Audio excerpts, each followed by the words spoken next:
అమ్మ గోరు గోరు ఏంటి కత్తిపీట అమ్మగారు అను నీకు ఎన్నిసార్లు చెప్పినా మంచిగా అమ్మగారు అనాల ఏంటో చెప్పు. ఏం లేదు అమ్మగారు, మీతో 4 విషయాలు రోజు చెప్పుకోకపోతే కడుపు నొప్పి వస్తుంది అమ్మగారు. 4 విషయాలు చెప్పుకుంటాను అమ్మగారు. ముచ్చట్లు వినక సస్తానా నేను. మన ఎదురుండి శ్యామలమ్మగారు లేదు, ఆమెని మొగుడు పెట్టి 10 సంవత్సరాలు అవుతుందంటమ్మా.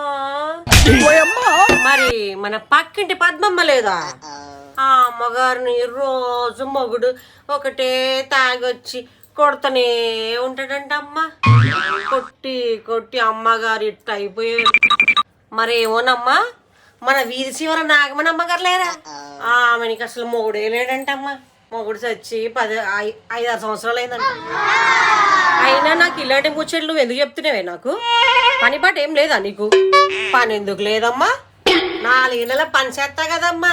4 విషయాలు నాకు ఇట్ట తెలిసిపోతాయి రోజు. ఏమనుకుంటున్నారు మీరు? 4 ఇళ్ళలో పని చేసుకొని పంపిస్తే నువ్వు 4 ముచ్చట్లు ఎత్తుకొచ్చి అన్ని నాకు పిచ్చి ముచ్చట్లు చెప్తావు నాకు. నువ్వు నడు ఫస్ట్ బయటకు వెళ్ళావు, నువ్వు లేవు ఫస్ట్ బయటకు వెళ్తున్నామ్మా, వెళ్తున్నా. మీరు ఆవేశపడుకోండి, నేను వెళ్తున్నా. కానీ పిచ్చి పిచ్చి ముచ్చట్లన్నీ చెప్తుంటది రోజు వచ్చి పెంట మొహం దగ్గర. నా మొగుడు రోజు బూతులు మాట్లాడతాడు, తిడుతుంటాడు. నా ఇంటి విషయాలు ఎంతమందికి ఎన్నిళ్ళలో చెప్తుందో భగవంతుడా. కాపాడు నాయనా, ఎక్కడున్నావు తండ్రి కాపాడు. దీని నోరికి అదుపు ఆజ్ఞ ఏమీ లేదు. అమ్మో, ఇలాంటి పని వాళ్ళని పెట్టుకోవద్దు నాయన.